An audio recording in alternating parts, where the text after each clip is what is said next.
ways, ChatGPT, of course, using Gemini, of course, using Anthropic, Claude, of course, and the magical things that it could do. It's helpful to reason back to the first principles of fundamentally what is happening to the computing stack. This is a platform shift. A platform is something where applications are built on top of.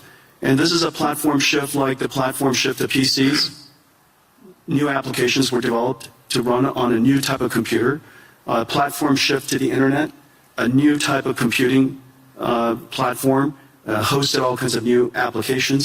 A platform shift to mobile cloud.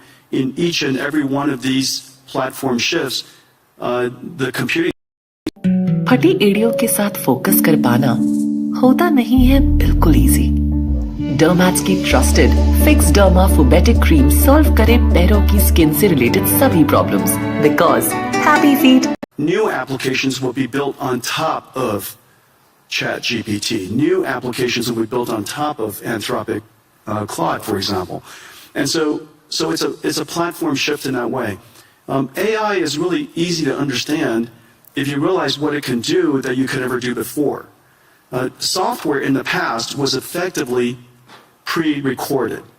Humans would type and describe the algorithm or the recipe for the computer to execute.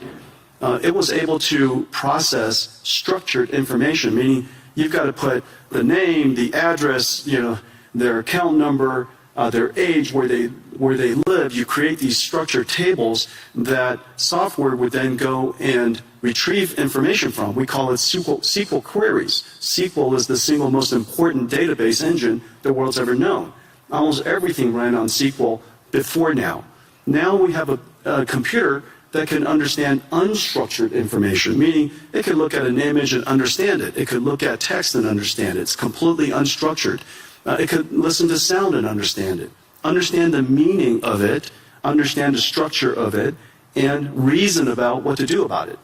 And so for the first time, we now have a computer that is not pre-recorded, but it's processed in real time, meaning that it's able to take the context of the circumstance, whatever the environmental information, the contextual information, and whatever information you give it, it could reason about what is the meaning of that information and reason about your intent, which could be described in a really unstructured way. You describe it however you want to describe it. We call it prompts. But you describe it however you like to describe it, and to the extent that it can understand your intention, it could perform a task for you. Now, the important thing about this is that because we're reinventing that entire computing stack, the question is, what is AI? You're asked, when you think about AI, you think about the AI models. But it's really important to understand industrially, AI is actually essentially a 5-layer cake. At the bottom is energy. AI, because it's processed in real time and it generates intelligence in real time, it needs energy to do so. Energy is the first layer. The second layer is the layer that I live in. It's chips. Chips and computing infrastructure. The next layer above it is the cloud infrastructure, the cloud services. The layer above that is the AI models. This is where most people think AI is. But don't forget that in order for those models to happen, you have to have all of the layers underneath it. But the most important layer, and this is the layer that's happening right now, the reason why last year was an incredible year, frankly, for AI, is that the AI models made so much progress that the layer above it, which is ultimately the layer that we all need to succeed, the application layer above that. And so this application layer could be in financial services, it could be in healthcare, it could be in manufacturing. This layer on top ultimately is where economic benefit will happen. But the important thing, though, because this computing platform requires all of the layers underneath it, it has started, and everybody's seeing it right now, it has started the largest infrastructure build-out in human history. We're now a few $100 billion into it. That's it. We're a few $100 billion into it.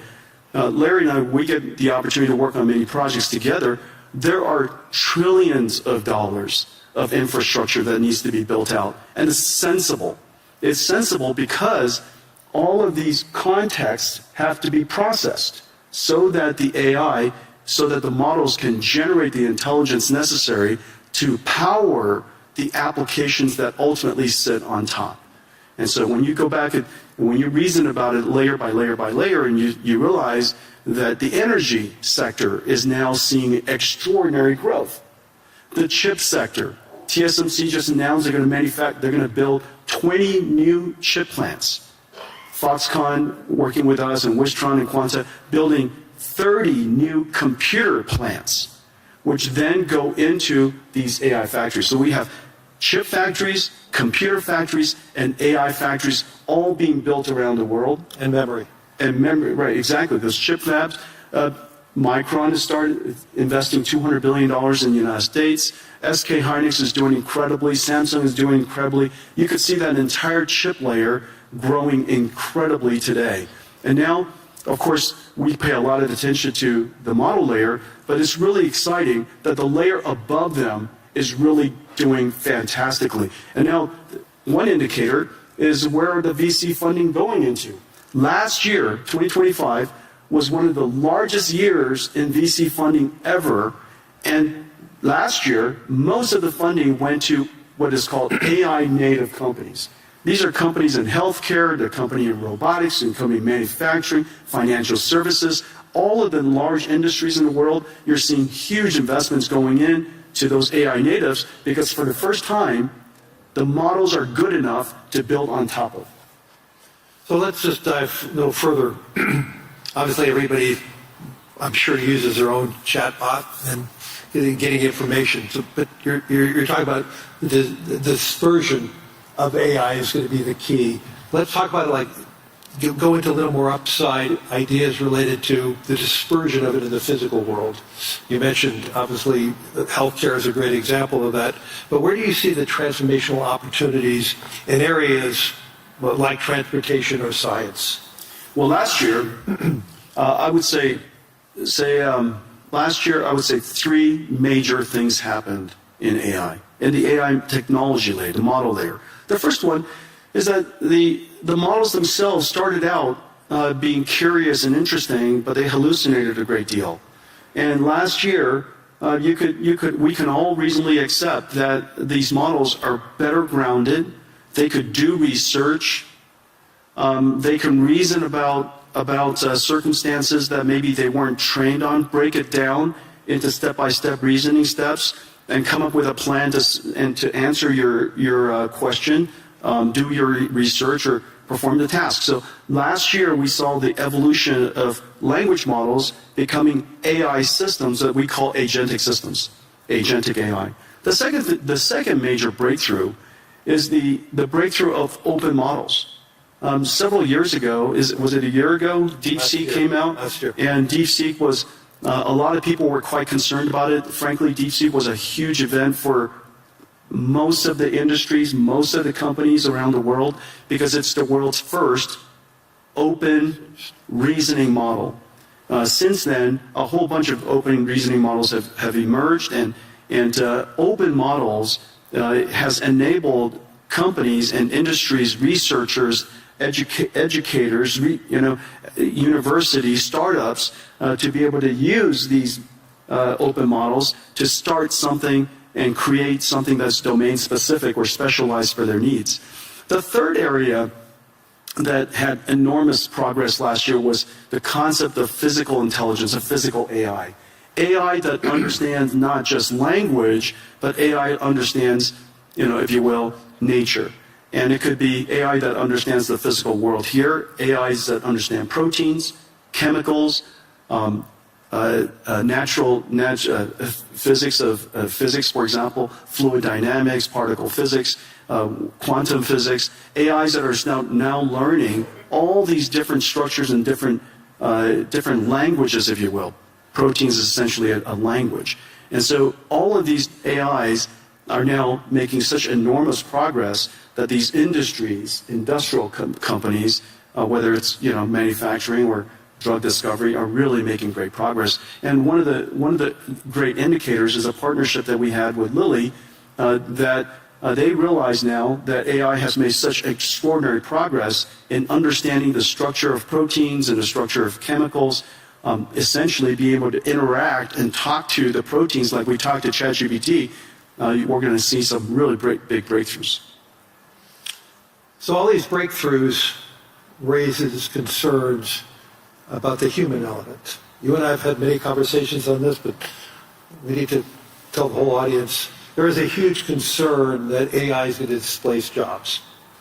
And you've been arguing the opposite. Obviously, the build-out of AI, as you talked about, the biggest infrastructure build-out in history is going to occur, which Energy is creating jobs.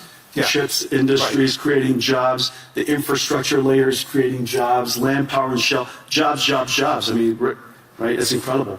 So let's get into that in a little more detail. So you actually believe we're going to face labor shortages. And so how do you see that AI and robotics changing the nature of work rather than eliminating it? Yeah, there's several different ways that we could think through it. First of all, this is the largest infrastructure build-out in human history. Yep. That's going to create a lot of jobs. And it's wonderful that the jobs are related to tradecraft. And we're going to have plumbers and electricians and construction and steel workers and network technicians and people who install and fit out the equipment. And all of these jobs, in the United States, we're seeing quite a significant boom in this area. Salaries have gone up, nearly doubled. And so we're talking about six-figure salaries for people who are building chip factories or computer factories or AI factories. And we have a great shortage in that. And I'm really delighted to see so many people in so many countries really recognizing this important area. You know, everybody should be able to make a great living. You don't need to have a PhD in computer science to do so. And so I'm delighted to see that. The second thing to realize, and so we theorize about the automation of tasks and things like that, and what is the implication to jobs. I'll just offer some anecdotes. These are real-world anecdotes of what has actually happened. Remember, 10 years ago, one of the first professions that everybody thought was going to get wiped out was radiology. And the reason for that was the first AI that became superhuman in capability was computer vision. And one of the largest applications of computer vision is studying scans by radiologists. Well, 10 years later, it is true that AI has now completely permeated and diffused into every aspect of radiology. And it is true that radiologists use AI to study scans now. The impact is 100%, and the impact is completely real. However, not surprisingly, I say not surprisingly, if you reason from first principles, not surprisingly, the number of radiologists have gone up. Is that because of lack of trust or is that because the human interaction with the results of AI is a better outcome? Exactly. The reason for that is because a radiologist, the purpose of their job is to diagnose disease, to help patients diagnose disease. That's the purpose of their job. The task of the job includes studying scans. The fact that they're able to study scans now infinitely fast allows them to spend more time with patients, diagnosing their disease, interacting with the patients, interacting with other clinicians. Well, surprisingly, also not surprisingly actually, as a result of that, the number of patients that the hospital can see has gone up. Because, there are a lot of people waiting a long time to get their scans done. And so now, because the number of patients have gone up, the revenues of the hospital has gone up, they hire more radiologists. This is the same thing that's happening to nurses. We're 5 million nurses short in the United States. As a result of using AI to do the charting and the transcription of the patient visits, nurses spend half of their time charting. And now they could use AI technology, and one particular company, Abridge, a partner of ours, doing incredible work. As a result of that, the nurses could spend more time visiting patients. Human touch. That's right. And because you can now see more patients, and we're no longer less bottlenecked by the number of nurses, more patients could get into the hospital sooner. As a result, hospitals do better, they hire more nurses. And so surprisingly, AI is increasing their not surprisingly, AI is increasing their productivity. As a result, the hospitals are doing better, they want to hire more people. You have too many people waiting too long to get into hospitals.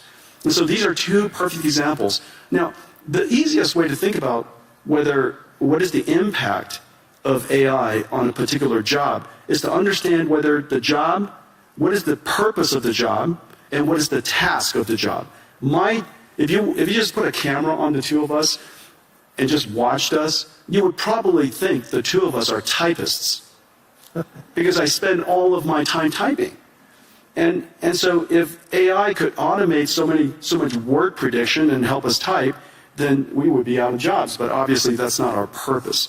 And so the question is, what is the purpose of your job? In the case of radiologists and nurses, is to care for people. And that purpose is enhanced and made more productive because the task has been automated. And so to the extent that you can reason about each one of the people's purpose versus the task, I think it's a helpful framework. Let's move this beyond the developed economies.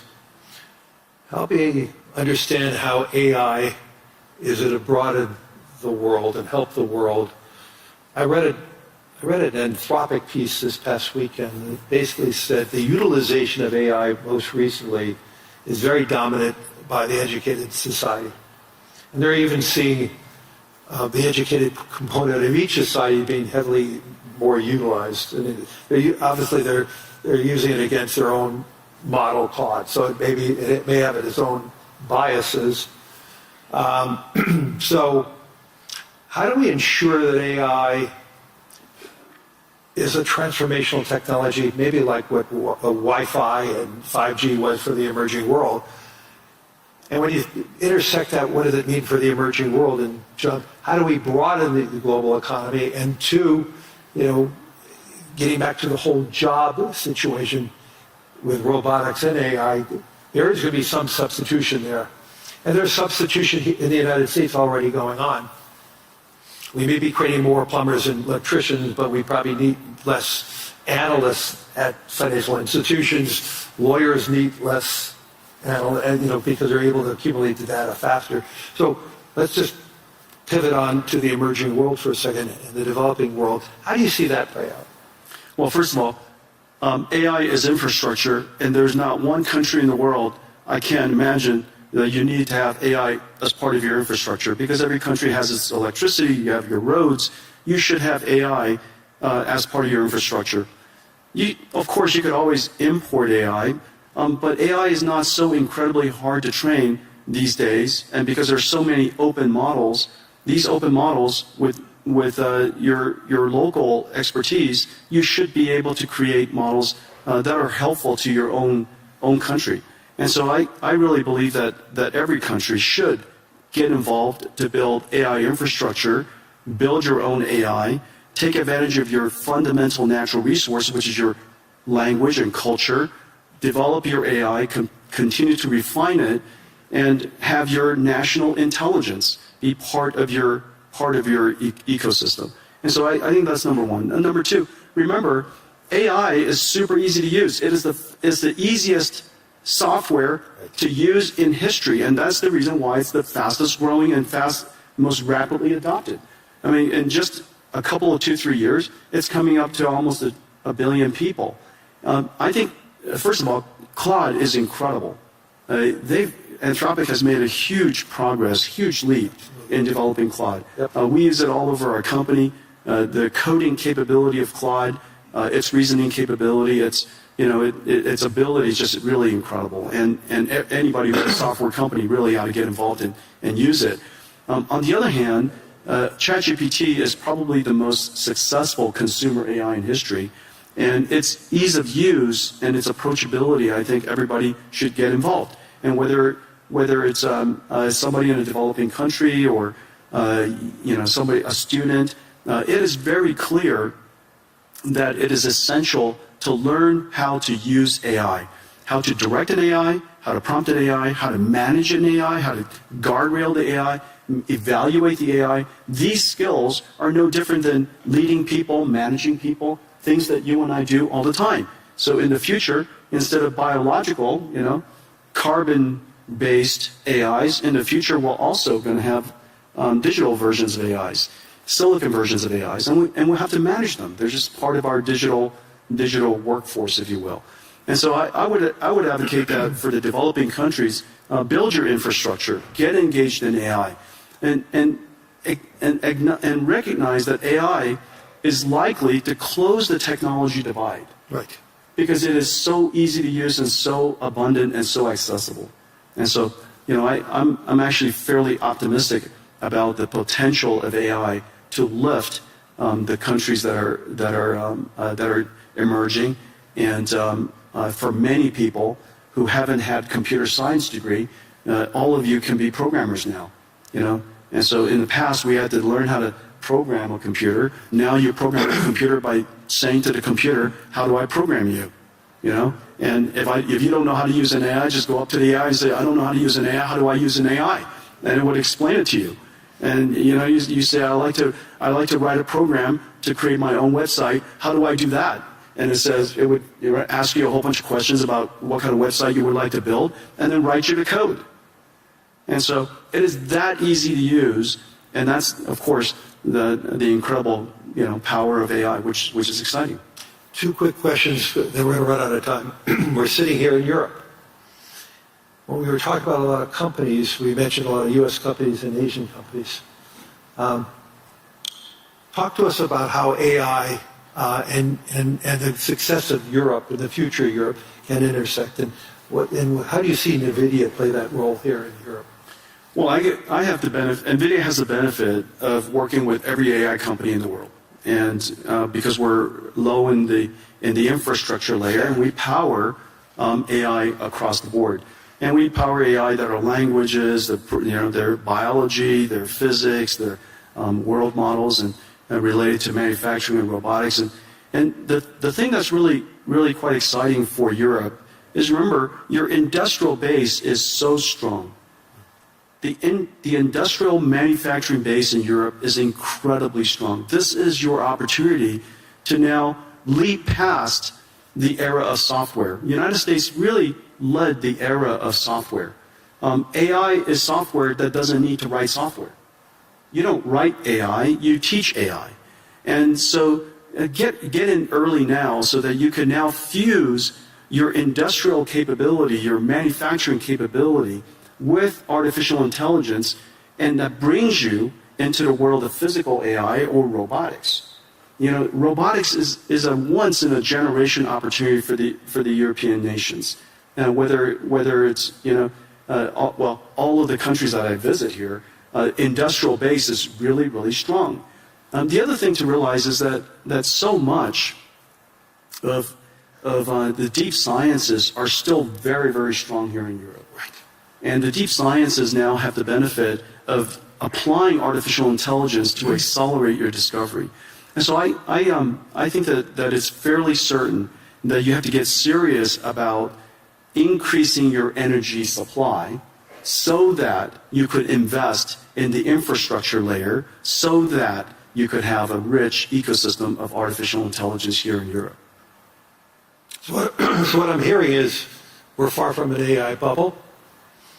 The question is, are we investing enough? Let's turn it around, because there's so many people talking about a bubble, but the question is, what I'm hearing from you is, are we investing enough to do what we need to do to broaden the global economy? And so one good test on the AI bubble is to recognize that Nvidia has now millions of Nvidia GPUs in the cloud. We're in every cloud, we're used everywhere. And if you try to rent an Nvidia GPU these days, it's so incredibly hard. And the spot price of GPU rentals is going up. Not just the latest generation, but 2-generation-old GPUs.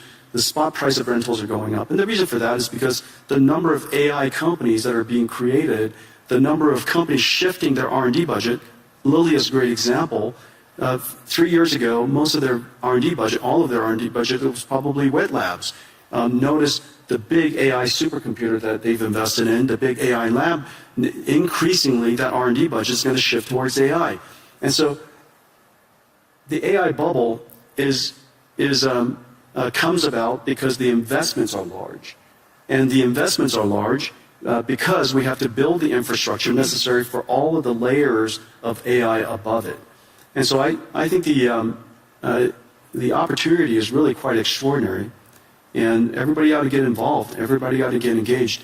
We need more energy. I think that we all recognize that. We need more land power and shell. We need more trade skill workers. And in fact, that population of workforce is so strong here in Europe. Yes. In a lot of ways, the United States lost that in the last 20, 30 years. But it's still incredibly strong here in Europe. It's an extraordinary opportunity you have to take advantage of. And so I would, I know that where Larry and I work, we see the investment opportunities and the investment scale is going up. The number of startups, as I mentioned earlier, that 2025, the largest investment year in VC history, over $100 billion around the world, most of it was AI natives. And so these AI companies are building basically the application layer above. They're going to and go build this future. And I actually believe it's going to be a great investment for pension funds around the world to be a part of that, to grow with this AI world. And this is one of my messages as so many political leaders. We need to make sure that the average pensioner, the average saver is a part of that growth. If they're just watching it from the sidelines, they're going to feel left out. And we want to invest in infrastructure. Right. Infrastructure is a great investment opportunity. This is the single largest infrastructure build-out in human history. Yep. Get involved. We're out of time. Hopefully everybody in the audience and everybody on the web streaming is seeing the power of Jensen Huang as a leader, not just a leader in technology and AI, but a leader in business and also a leader in heart and soul, which is really important today, having that leadership from the heart and the soul. So thank you, everyone. Thank you, everybody.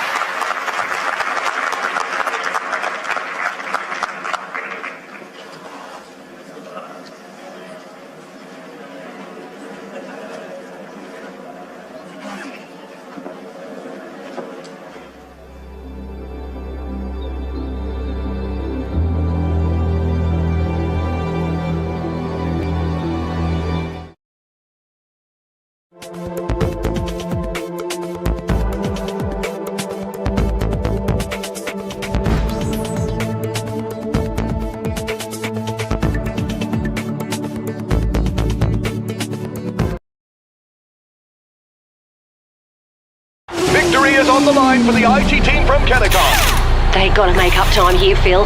This is poetry in motion. With Lenovo Pro, they're on another level with one-on-one access to business advisors and customized hardware. Wow, they have the IT factor. They've gone pro. Level up your business with advice, customized hardware, and IT solutions. Business goes pro with Lenovo Pro. Lenovo.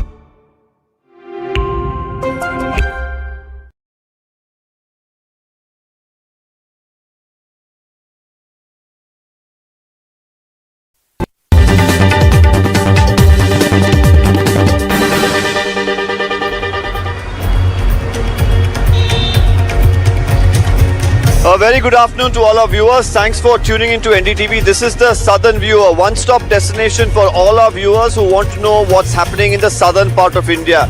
Joining me on this broadcast is my colleague Rituraj Purohit from Bengaluru. We also have Vijay from Tamil Nadu and Ashwin from Kerala, along with Ashish from Hyderabad as well. Through the next half hour, we'll take you through all the top stories that matter here. First up, it's a story coming in from Tamil Nadu, and my colleague Vijay will take you through the details.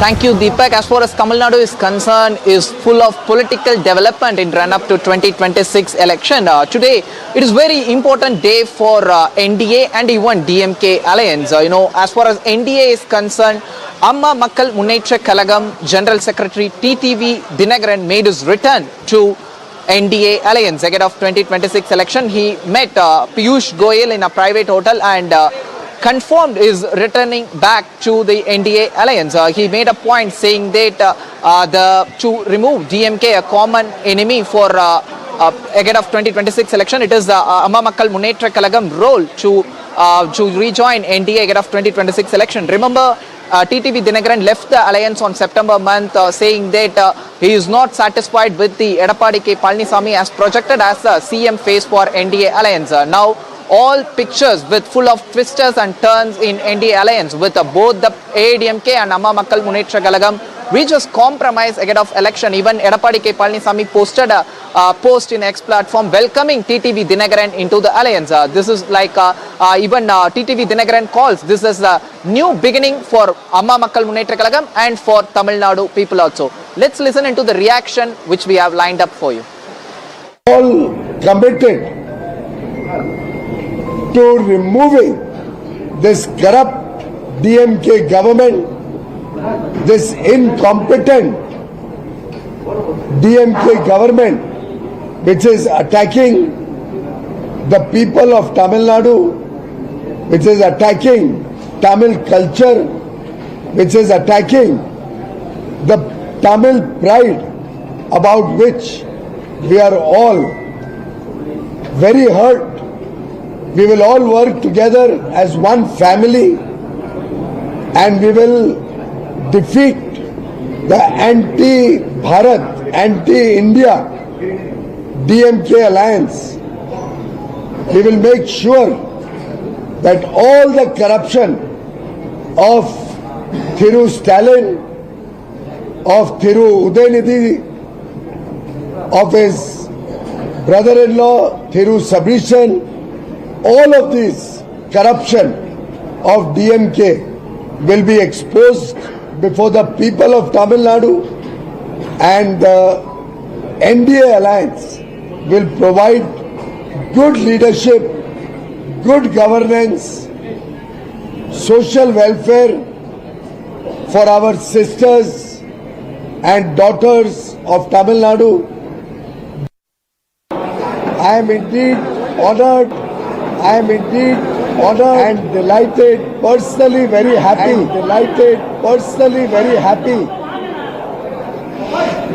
that my good friend, senior leader of the NDA, my brother Thiru Dinagaran, has decided to come back to the NDA family. Thiru Dinagaran was with my father in the Rajya Sabha in the period 2004 to 2007, and since then I have seen his good work, I have seen his popularity, I have seen his leadership skills, and all of us in the NDA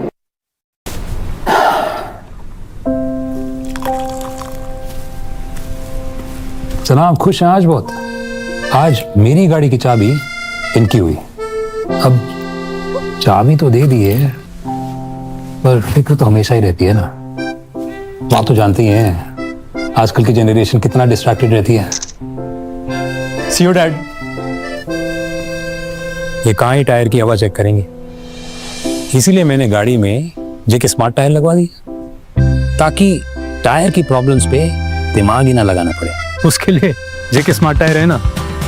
JK Smart Tire with embedded sensor technology that gives you real-time alerts, which saves fuel and makes drives safer. Get your JK Smart Tire today.